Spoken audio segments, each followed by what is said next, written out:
تھوڑا سا یہ بتاؤں کہ اس پیدائش سے دنیا میں کیا ہوا. 4 چیزیں ہیں، پانی ہے، آگ ہے، مٹی ہے، ہوا ہے. یہ 4 عناصر سے یہ کائنات چل رہی ہے. آپ پیدا ہوتے ہیں تو دنیا میں جتنے بت تھے زمین پہ جا گرے، پتھر کے یا مٹی کے، سارے زمین پہ جا گرے. آپ کی نبوت نے ایک عنصر پہ اثر ڈالا، مٹی. دوسرا کیا ہوا؟ کسرا نوشیروان نے ایک محل بنایا تھا جس کے اوپر ایسے برج تھے. ہمارے ہاں اوپر ٹائلیں، نیچے اینٹیں. وہ پوری چٹان کاٹ کے برج بنے ہوئے تھے، پوری چٹان برج، اور نیچے جا کر پلر، ایک ہی چٹان، ایک ہی پتھر. تو نوشیروان کے محل کے 14 برج ایک دھماکہ ہوا اور زمین پہ گر گئے. اس دھماکے سے نوشیروان کی آنکھ کھل گئی. یہ کیا ہوا؟ پتہ کرو. پتہ چلا جی 14 برج گر گئے. وہ ڈر گیا کہ یہ تو فل ایک چٹان تھی، کیسے گر گئی؟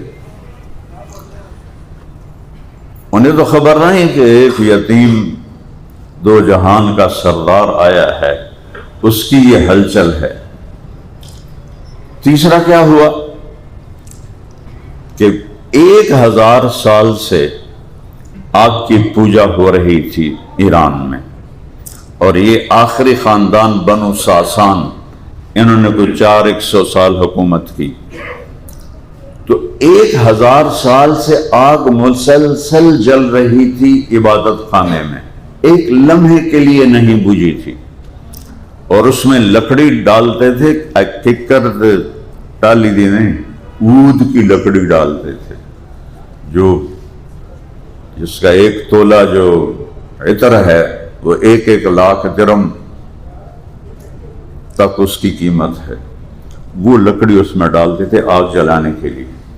تو ایک دم آگ، ایک جھونکا آیا اور آگ بجھ گئی. تو ایرانیوں کے جو پنڈت ہے اس کو موبیران کہتے تھے، موبیران. تو وہ 24 گھنٹے وہ ایک آدمی ڈیوٹی پہ ہوتا تھا کہ آگ بجھنے نہ پائے. ایک دم جب وہ بجھی تو تیسری طاقت ہے آگ، ایک دم زیرو ہو گئی. چوتھی طاقت ہے ہوا. تو ہوا تو پہلے بھی چلتی تھی، آج اس نے آگ کو کیوں بجھا دیا ہے؟ یہ کیسے بجھ گئی ہے؟ یہ 4 عناصر کی تسخیر ہو رہی ہے. وہ بھاگا گیا بادشاہ کے پاس، حضور آگ بجھ گئی. وہ تو پہلے ڈریا بیٹھا ہی، نے کہا میرے 14 برج گر گئے، یہ کیا ہوا؟ یہ ہوا ہے کہ ایک بہت بڑی ہستی آئی ہے. جب اب اس کو پھر میں بعد میں لیتا ہوں. انہوں نے آپ کو، حضرت شفا نے آپ کو حضرت آمنہ کے پہلو میں لٹا دیا. اب اس بچے کی عمر کتنی ہوگی؟ آدھا گھنٹہ، 25 منٹ، 35 منٹ. تو آپ ایسے لیٹے ہوئے ہیں، تو آپ نے ایک دم کروٹ بدلی اور ایسے الٹے نہیں ہوئے، سجدے میں چلے، گھٹنے اٹھائے، ہاتھ ایسے رکھے اور پورا سجدہ.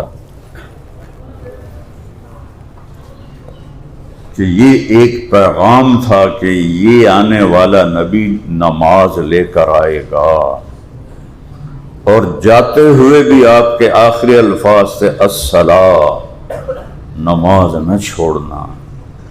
جیسے آپ اپنی حاضری نہیں چھوڑتے عدالت میں، تو آپ پیغام دے رہے ہیں دنیا سے جاتے ہوئے، نماز نہ چھوڑنا، نماز نہ چھوڑنا. آج مشکل سے 15-20% نمازی ہیں، سب نماز چھوڑ کے، کوئی جمعہ پڑھ لیتا ہے، کوئی عید پڑھ لیتا ہے، کوئی اس سے بھی باغی ہے.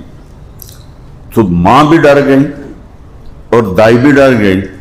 اور پھر اس کے بعد آپ نے عجب کام کیا. آپ نے ایسے سینہ اٹھایا، دونوں ہاتھوں پہ پریشر دیا اور سر ایسے کیا، پھر سیدھا ہاتھ اوپر اٹھایا اور شہادت کی انگلی کو اس طرح کیا۔ جب ایسے کیا تو پوری دنیا حضرت آمنہ کے سامنے کھل گئی۔ فرمایا میں نے ایران کے محل دیکھے اور روم کے محل دیکھے، یمن کے محل دیکھے، حیرہ کے محل دیکھے، اس وقت یہی دنیا تھی، اور چاروں طرف روشنی پھیل گئی اور ستارے جھک کے اتنے قریب آ گئے کہ لگتا تھا جیسے وہ گر پڑیں گے گھر کی چھت کے اوپر، اور اس کے بعد آپ ایسا گرے اور وہی معصوم بچہ۔ تو جب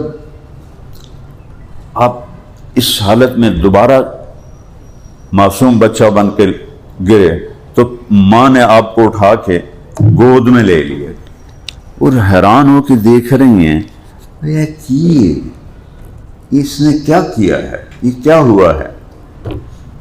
تو فن فرجت پھر سقف فرجت، چھت پھٹی، ودخلت غمامۃ، غمام کہتے ہیں دھند کو جو سردیوں میں ہوتی ہے، اور سحاب کہتے ہیں بادل کو جو کسی وقت بھی ہو سکتا ہے۔ تو ایک دھند آئی اور وہ دھند اتنی گہری تھی کہ اس میں ماں کی نظروں سے اوجھل ہو گئے اور نظر نہیں آ رہے، اور ایسا لگے جیسے غائب ہو گئے، اور اس کے اندر سے آواز آئی طوفوا بہ مشارق الارض و مغاربہا، اس بچے کو مشرق اور مغرب پھرا دو، لیعرفوا باسمہ ونعتہ وصورتہ، ساری دنیا کو بتا دو، وکیلوں کو، امیروں کو، غریبوں کو، عورتوں کو، مردوں کو، کہ یہ ہے جس کے پیچھے چل کے منزل ملے گی۔